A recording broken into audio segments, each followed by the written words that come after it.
আপনাকে বারবার বোঝানো হয়েছে যে যতক্ষণ পর্যন্ত শিরক থাকবে ততক্ষণ পর্যন্ত আল্লাহ তাআলার রহমত এই জাতির উপর, এই সমাজের উপর নাজিল হবে না। তাহলে আপনি কি মনে করেন, যদি এই সমাজকে উন্নতি করতে হয়, সফল হতে হয় এবং অগ্রগতির পথে এগিয়ে যেতে হয়, তাহলে এই সমাজকে শিরক থেকে পবিত্র করতে হবে? জি অবশ্যই। আপনি দেখুন, আমরা এই দেশ আল্লাহর নামে অর্জন করেছি। পাকিস্তানের মানে কি?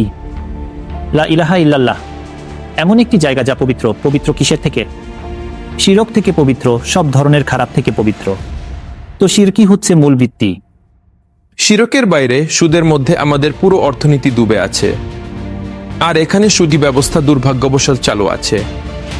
আমাদের ব্যাংকিং সিস্টেম, পুরো অর্থনীতি সুদের উপর চলছে এবং আমরা আল্লাহ তাআলার রহমতের আশা করি, অথচ ডলারের জন্য কাঁদছি।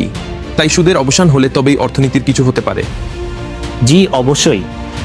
এখন যদি আপনি দেখেন, তাহলে আমি একটা স্বপ্নে 2018-তে এই স্বপ্নটা আমার হয়েছিল, বা 19-এ হয়েছিল।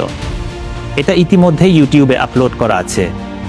সেখানে আমি বলি 72-73 বছর হয়ে গেছে এই দেশটা গঠিত হয়েছে, অনেক শাসক এসেছে, সেনাবাহিনীও এসেছে, সবাই চেষ্টা করেছে কোনোভাবে এই দেশটা উন্নতি করুক, কিন্তু এই দেশটা উন্নতি করার বদলে আরও নিচে নেমে যাচ্ছে। জি, তো তার একটাই কারণ, কেউই এই দেশকে শিরক এবং তার বিভিন্ন রকম থেকে পবিত্র করার চেষ্টা করেনি। আর যখনই আমরা কোনো পরিকল্পনা করি, তখন আল্লাহর সাহায্য আমাদের সঙ্গে থাকে না। তাই পরিকল্পনাটা যতই ভালো হোক, সেটা সফলও হতে পারে না। কাসিম ভাই, আপনি যখন এসব কথা বলেন, ইউটিউব চ্যানেলও আছে বললেন, তখন মানুষ ট্রোলও করে, তাই না? অনেক বেশি, মানে এত বেশি যে মাঝে মাঝে গালাগালিও হয়, এমনকি কখনো কখনো পরিস্থিতি আরও খারাপ হয়ে যায়। কিন্তু আমি তো এই স্বপ্নটা শেয়ার করছি, এটা শুধু আল্লাহর।